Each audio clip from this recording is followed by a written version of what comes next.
Hi there, this is Dr. John Whitcomb talking about how our diet has become acidic. This is a huge story and it's really important to understand. If I have you eat nothing but vegetables, and the important thing about plants is their biological ash after you've digested everything done, and you've done your human digestion, is a little bit of alkaline salts. Animal protein has more sulfur in it, and so the biological ash of animal protein is acid, and that reflects what's in your diet. If you can prove this to yourself, you can show it today, well, maybe a week. You go to the drugstore and buy some pH paper for your urine and eat a pure vegan diet for 1 week. Your urinary pH will be alkaline, greater than 7. In fact, it'll be about 8 probably, because plants are only slightly alkaline. If you eat the standard American diet, your urine will be pH 5.5, because the formula goes as follows. It takes 3 servings of vegetables to neutralize 1 serving of animal. It takes 6 servings of vegetables to neutralize 1 serving of cheese. Bummer. And it takes 1 serving of vegetables to neutralize 1 serving of grains. So you can do the math. A Big Mac hamburger, two hamburgers, 2 cheeses, and 3 breads is 2 cheeses, 6 and 6 is 12, and 2 animals, 3 and 3, that's 18, and 3 breads, 21 servings of vegetables to neutralize a Big Mac.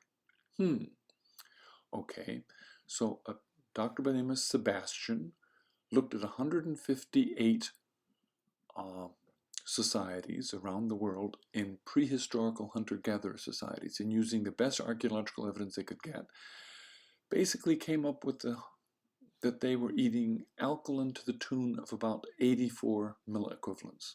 So they were 84 to the alkaline side.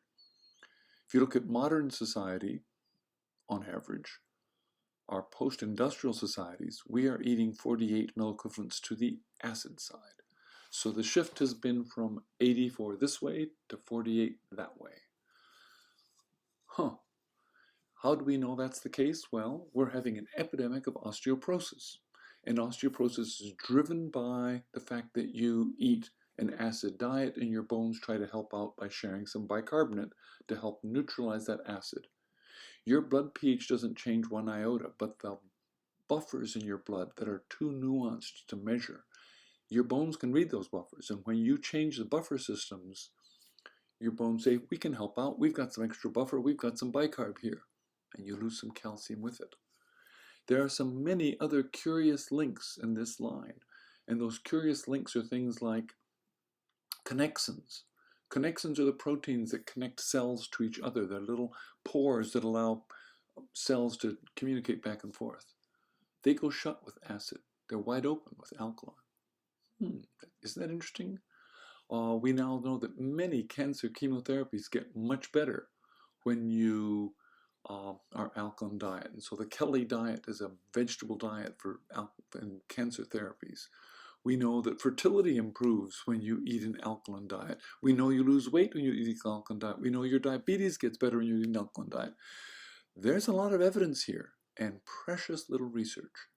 This is one of the most fundamental natures of our bodies. We were designed to run in an alkaline world, and we're pushing our metabolism to be acidic. What will work for me? Every day I'm thinking, how can I eat more vegetables? They're better for you.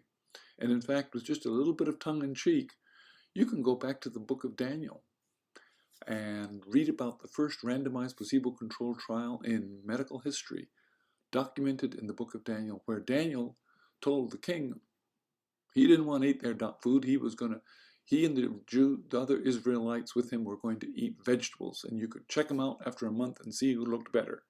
And just a month, he said, they looked better. They didn't have modern machinery to measure it, but we don't have the ability to measure alkali yet, except for your urinary pH. That's the load that's coming out. This is Dr. John Whitcomb for News and Nutrition. Try to eat alkaline. It's better for you.